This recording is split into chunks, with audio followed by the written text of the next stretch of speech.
What makes opera relevant today? Why should we care about a bunch of singers pretending to be actors parading around stage singing really stuffy music? Of his day, Signor Donizetti was turning out operas the way McDonald's turns out hamburgers. Donizetti wrote 66 operas. Now what makes you laugh? Why do you even like to laugh? And do you think it's possible to laugh at the same things people in the 1800s found funny? Real life imitates art, and art imitates real life. Comedies, whether they take place in the 1800s or in 2010, mirror our lives, showcasing our insecurities and the things that drive us crazy. Have you ever seen Ashton Kutcher's show Punk'd? Really long time ago, there was a radio show called Candid Microphone. The microphone was hidden in a room and funny conversations were recorded and then broadcasted all over the radio. This led to the first reality TV show in the late 1940s called Candid Camera, and it happens to be one of the inspirations for Ashton Kutcher's show Punk'd. But what did people do when they didn't have radios, TVs, or cell phones to capture all this funny stuff? Well, it turns out they used the stage, and in fact, back in the 1500s, a bunch of Italians got together and created a whole system of characters and plots to make fun of life. They called it the Commedia dell'arte. The opera Don Pasquale comes from this Commedia dell'arte tradition and borrows popular character types and situations to create the story of the opera. You see, poking fun at the silly things we do is great entertainment, and it also helps us to be more accepting of our quirks, limitations, and all the things that make us feel vulnerable or awkward. Let's take a minute or two and look at what Donizetti's Don Pasquale makes fun of. To begin with, there's getting old. Okay, you're mighty right now. Youth does conquer all, and you're at the top of your game. Watch out, Spider-Man, Wonder Woman, or Wolverine. You're unstoppable. But then age creeps along, and you wish for more than you have. What if you're a rich old guy who longs for youth and beauty? You want to feel loved and admired. Can you recapture your youth? And what happens if you try to hold on to your youth? The character in the opera Don Pasquale has to battle these demons. The opera also makes fun of hopeless crushes.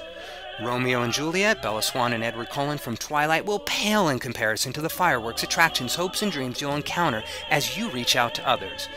Poor Ernesto. In the opera Don Pasquale, Ernesto has it bad for Norina. Okay, let me be really blunt here. He's a dog in heat.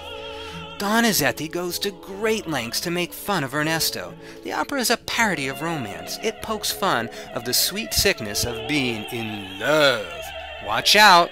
One day you might find yourself the target of your friend's laughter when you get all googly with that someone special. The opera makes fun of authority.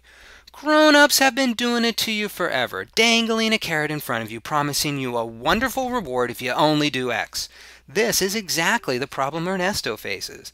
To get the big bucks from Uncle Don Pasquale, Ernesto's got to give up his obsession with Norina and marry a nice rich lady of Don Pasquale's choosing. Now what would you do? Take the money and run? Or would you stick to your achy, breaky heart and tell your Uncle Don Pasquale to take a hike? Well, all does not have to be lost when there is a trickster. The opera leverages a smooth operator, you know the type, they always have a plan, and with a few slick moves they can set everything right and make anything happen. Don Pasquale has a trickster in the opera. It's Dr. Malatesta, who's sly and cunning. You'll discover the plan Dr. Malatesta sets in motion to fulfill Ernesto's dream and put the old man in his place. The humor of the opera relies on mistaken identity. Posing as one thing and being another is as common to comedy as sugar is to candy. Now just hang with me for a moment here. I know you're so over her, but the example works. Remember Hannah Montana? Schoolgirl by day, rock star by night. It does lead to some pretty funny situations, don't you think? The opera Don Pasquale relies heavily on this comedy technique of mistaken identity, just like Hannah Montana does. Sweet, innocent Norina pretends to be Dr. Malatesta's sister from a nunnery. She turns out hardly to be an angelic nun, but I'll let you discover that on your own. So, getting old, love, authority, a trickster, and mistaken identities combine forces to create a timeless comedy. Laughter may be the best medicine. In art, we can cry, beat our chest, become drawn into epic dramas, or laugh ourselves silly. All of these are super ways we can take comfort knowing we all tackle life with an incomplete deck of cards. Donizetti, as he did back in the 1800s for the people of his time, promises to give you a break from the tough stuff of life and tickle you with some sparkly, bubbly music and a crew of unforgettable characters.